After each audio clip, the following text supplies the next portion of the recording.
A massive diplomatic development has just shaken up West Asia, but depending on which capital you really listen to, you're hearing two completely different versions of reality. United States President Donald Trump in Washington triumphantly announced that a deal with Iran is ready and a formal signing is scheduled for the 19th of June in Switzerland.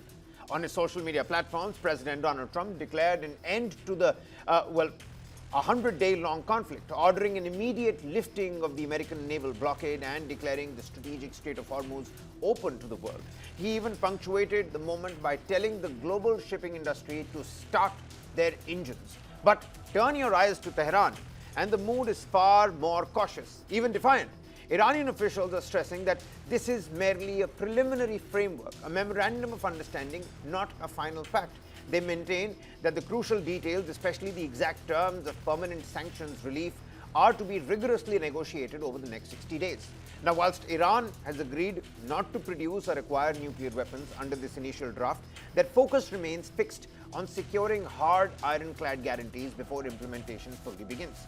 The fragile nature of this agreement was put to the test after a sudden Israeli strike on Beirut, nearly derailing the entire negotiation. President Donald Trump issued a rare public rebuke of the top U.S. ally, stating flatly that the strike should not have happened at a time when peace was so close. Iran's negotiators used the moment to slam Washington, arguing the attack proves the United States either lacks the will or the dynamic ability to control its own allies. Of course, talking about Netanyahu. And that brings us to the biggest wild card in this entire geopolitical puzzle, Jerusalem. Israeli Prime Minister Benjamin Netanyahu has completely rejected the terms, declaring that Israel is not a party to this memorandum and is absolutely not bound by it. Israel has made it clear that they will not withdraw from captured Lebanese territories and they will continue an independent security policy. Why is Israel so strongly against this agreement? There are five main concerns here. First up, the deal could give Iran a financial boost through sanctions relief. $12 billion is what we're learning. Second, Iran's nuclear capability is not being fully dismantled under the current terms. Number three, Hezbollah could continue to operate in Lebanon. Number four, limits on Iran's ballistic missiles are not clearly defined in this memorandum. And fifth, the agreement does not directly address Iran-backed proxy groups that threaten Israel and its neighbors. Lebanon is not part of this agreement. Lebanon, the future of Lebanon has to be determined by the government of Lebanon, which is negotiating a peace deal with Israel at this point. So we will continue taking action as we have been taking this morning to continue dismantling the Hezbollah infrastructure in the south. And, at the end of the day, the Israeli cabinet will have to look at the text and will have to decide what it wants to do. We are not part of the agreement. And this puts Donald Trump in a difficult position. A diplomatic breakthrough could still be derailed if Israel takes strong action. At the same time, putting pressure on Israel could upset his conservative supporters back at home. Donald Trump must try to balance Israel's security demands with the need to keep Iran at the table. And there is also a gap between the promises made in public and the actual details of the deal. And finally, any wider conflict in the region could drag the United States back into direct involvement. The big questions that we're trying to underscore tonight. Can you actually call something a deal when the two sides cannot really agree on what they have signed? How much does a U.S.-Iran deal actually mean if Israel is not part of it? If this deal collapses, what happens next? Pathikrit Pai, geopolitical analyst, with us on the broadcast. Many thanks for taking our time, Pathikrit. You've been helping us decode this right from the start. It's been about 100 days. Help put this into perspective here. You see, you've got almost every major stakeholder here. Washington, Tehran, Europe, the Gulf states. Aragchi also was cautious enough to dial Motegi in Japan to bring him in his fold. They've all welcomed this framework. But when Israel openly says that this deal does not bind us, I mean, is this an unprecedented public challenge to American diplomatic authority? The rift seems to be widening, but words like, you should be thanking us, Netanyahu is a difficult guy. Where do you see this peace deal happening? Because the next 60 days means rigorous negotiations that are still on the cards. but Israel could play that spoil sport. So it's going to be a question of whether Donald Trump, beg your pardon, is going to be rein in a Netanyahu. What's your assessment here? Good evening, Kabir. Well, there can be multiple players who can play a spoil sport. Trump is banking on Israel not attacking Lebanon. He is banking on Hezbollah not attacking Israel. He is also banking on hardliners in Iran not, waging another strike on the Arab states, or IRGC not attacking any ship in Strait of Hormuz. He is also hoping against all hopes that the negotiations on the nuclear issue will go according to what America feels it's justified. Look, let's put it this way. America wanted to do a Venezuela on Iran. They could not achieve it. Because Iran is a different country. It has a formidable arsenal. It has a strategic depth. So because they could not do it, I think somewhere Trump administration was looking for an exit route because the midterm elections are coming. Inflation is becoming a very big problem within the United States. His own ratings have actually nosedived. So he was looking for some kind of an exit route. I think a lot of countries here feel shortchanged. It's not just the Israelis. You see, not a lot of Arab states might feel a little uncomfortable, or because of the concessions that are being given to Iran, because they feel that Iran, what the end objective was, for which the Arab states allowed literally the airspace to be used, has not been accomplished. So I think on one hand, Israel feels that their security considerations are being undermined, because it is a reality. There is only one country which arms Houthi, Hezbollah and Hamas, which is Iran. And therefore, their concerns have not been addressed by the Trump administration. Likewise, the Iranians themselves are very uncomfortable. They're not very coming out in the open to actually acknowledge the deal. They're not celebrating because they also feel that somewhat the other day, the Israelis might wage another strike within Iran without the permissions of the Americans. And again, if the Iranians do not get the kind of concessions they feel they should get, then they feel that this entire negotiation or ceasefire will be a useless thing. For example, the Iranians would want that Iran should be allowed to come out of the sanctions and be a player in the international oil market. Now, if that happens, it's good for Iran, but a lot of Arab states will be very unhappy, because that would lead to the crash in the price of oil. And that is not something which many OPEC countries or the oil traders want. Secondly, if Iran wants to be part of the India, Middle East, Europe economic corridor, backed by the European countries, and if America does not allow that to happen, then what happens next? Third, there is an institutional knowledge that Iran already has so far as enriching of uranium is concerned. The core issue is about the 440 kilograms of enriched uranium. Iran will not want to give it back. And that's where the problem arises. There is another issue, last but not the least. Within Iran, the biggest mistake the Americans and the Israelis did is by assassinating their supreme commander. So today, you do not have one single unitary supreme commander within Iran. They have a mosaic structure of leadership where you have multiple power points, power centers. So one side may agree to the ceasefire, one other side may not agree. They feel that why should we give the concession to the Americans? No, you're right. A glimpse of which we saw during the Islamabad talks as well. The minute Arakchi went back home, the IRGC was really not happy with the kind of strength that was shown with, the entire airplane that went there, the entire delegation that went to Islamabad.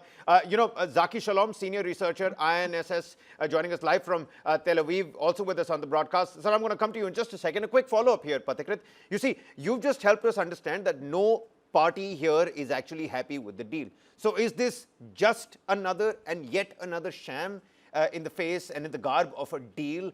Donald Trump, they're saying he's going to be in Geneva on the 19th of June, but it seems like it's going to be another moment of optics, not really an actual deal that can spell out peace for the entire region. Kabir, we should look at it as an extension of the ceasefire rather than a peace deal.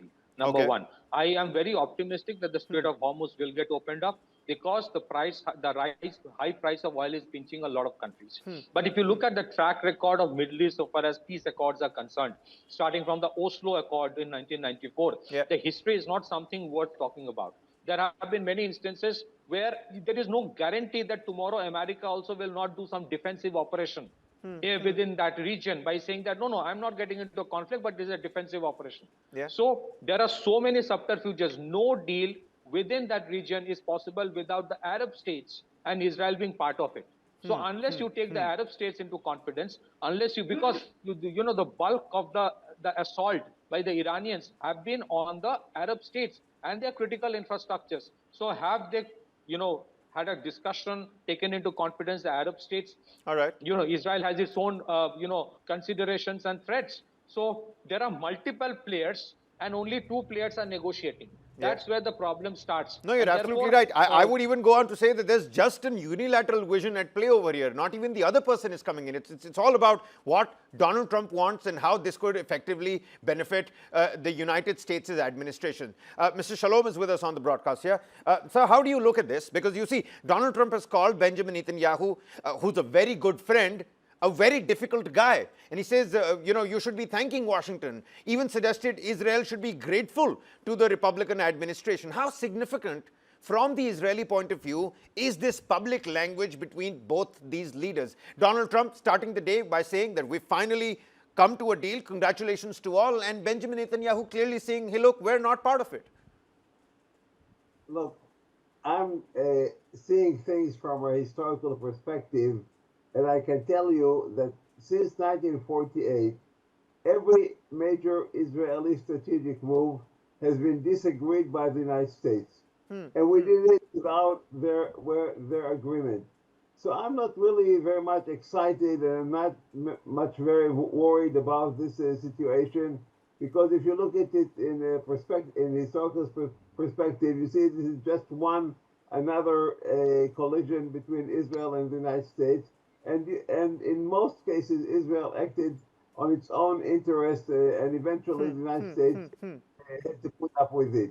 So this again has to happen now. We showed even during this war that all the American position, the entrance into Rafah, the use of arms against hospitals in Gaza, and so on. We were standing against the United States, and eventually we did what is good for our interests. So I think this again has will take place in this case. Okay, Eventually okay. But you see, sir, but you know, I'm talking about the facts here, not the rhetoric. The United States says that a framework exists. How credible is this framework is a different question altogether. Iran says that it is ready to sign it. Europe, the Gulf nations, even some nations in Southeast Asia, the markets have heaved a sigh of relief. So they're all essentially welcoming it. But if virtually everyone wants to move towards de-escalation, Israel is acting as though the war must continue. That's what critics are saying. That's what it looks like from the outside. Israel wants the war to continue. I don't think that your assessment is, with all due respect, is correct, sir. Because I think that there are many states that are surrounding Iran that want the war to go on and want Israel to defeat Iran. The Gulf states surrounding Iran they are telling us secretly, go ahead with it and crush Iran. That's what they want. Nobody really wants. But the Gulf states have been dilly-dallying for the longest time. The Gulf states have been dilly-dallying, and Patikrit, mentioned quite, to the point that it's important that the Gulf states are also taken into consideration. But we've seen it time and again, Patikrit, that the Gulf state also can't seem to make up their mind. They don't know exactly what side to choose here.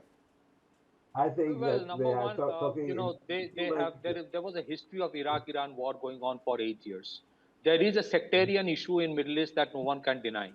Thirdly, most of the Gulf states have benefited immensely at the cost of economic sanctions on Iran that keeps the price of oil high and that gives abnormal profit to the Arab states. This is a reality.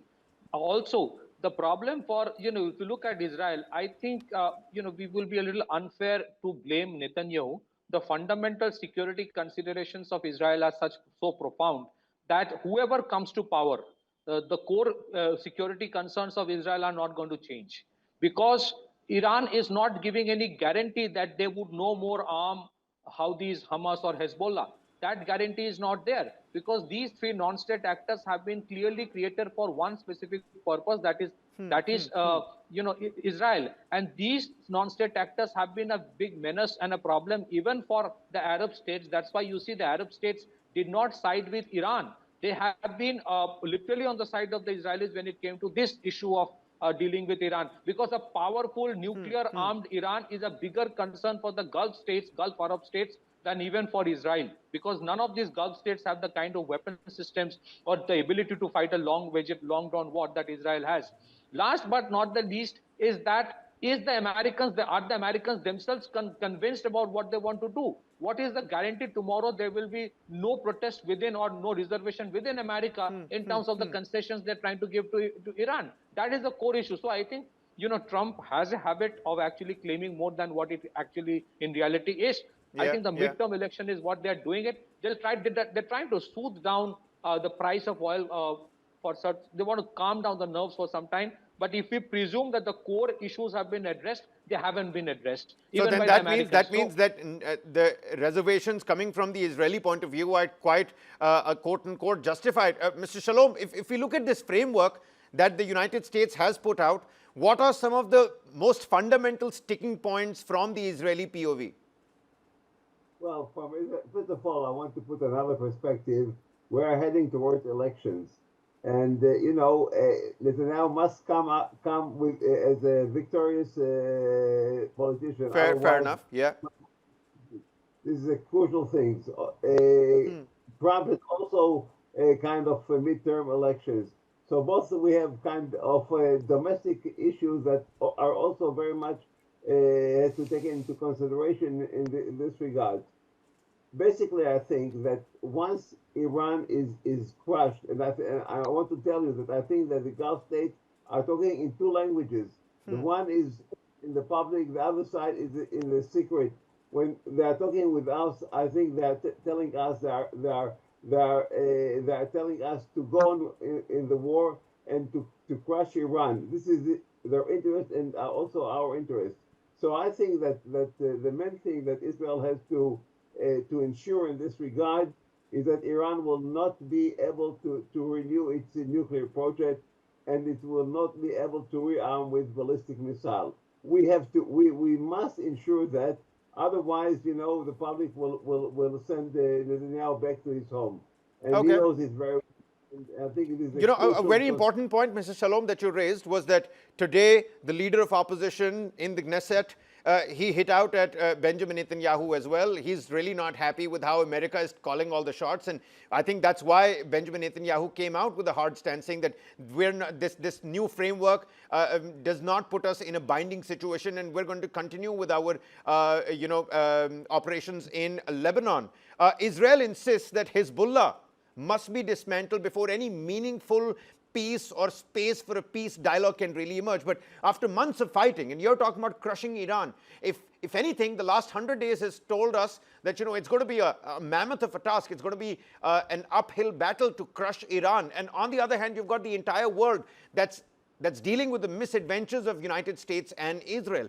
Is Israel trying to chase an objective that may be militarily impossible to achieve in a short span of time? And should the other half of the globe suffer because of that? Well, I think that Israel is now in a position that is better than ever since its creation as a state, and we are considered to be kind of very great power, regional power in the region. Everybody knows the Israeli technologies, abilities. Everybody is aware of Israeli military options, and I think this has to be taken into consideration. Of course, we must take into consideration our relation with the United States, and there is a big gap between us and the United States. But eventually, Israel is in a position now to tell the United States that things that relate to our basic interests, we will not yield on that. And I think this will be understood, and eventually the United States would appreciate our position.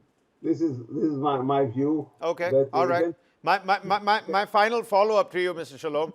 You see, and I'm going to put it bluntly here, if the United States, Iran, Europe, the Gulf countries, you earlier dismissed this assessment, it's not mine, it's actual facts and figures. Much of the international community, they're collectively trying to move towards a settlement of sorts, let's just call it that at the time being. What is exactly Israel's alternative plan beyond bombing, beyond more occupation, and beyond more prolonged war per se?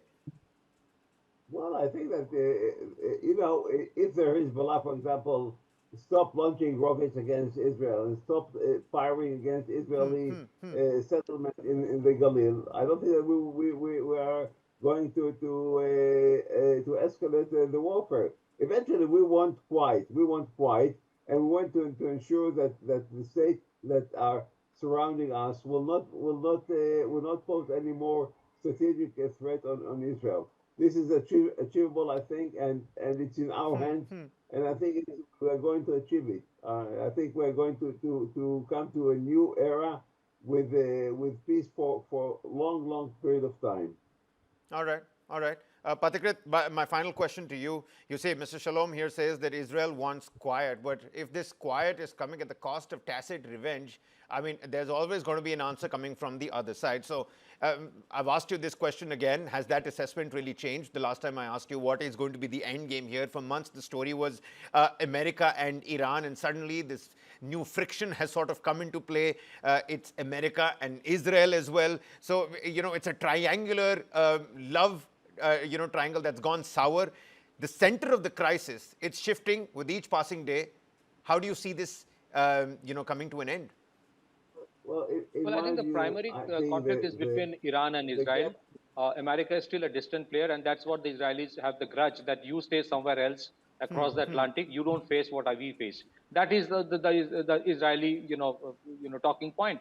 So I think till the time Hezbollah continues firing on Israel, the Israelis will retaliate on Lebanon, and that is the condition that Iranians have put, that any attack or any strike by the Israelis into Lebanon is something that will be considered as a violation of the entire peace framework. So everybody has put somebody else into a tight knot. That is why, against all odds, to presume that this peace framework is going to work will be a little far-fetched. We can at most consider this as an extension of ceasefire. I believe that there will be peace for some time, but there are too many ifs and buts on which Trump is hoping for.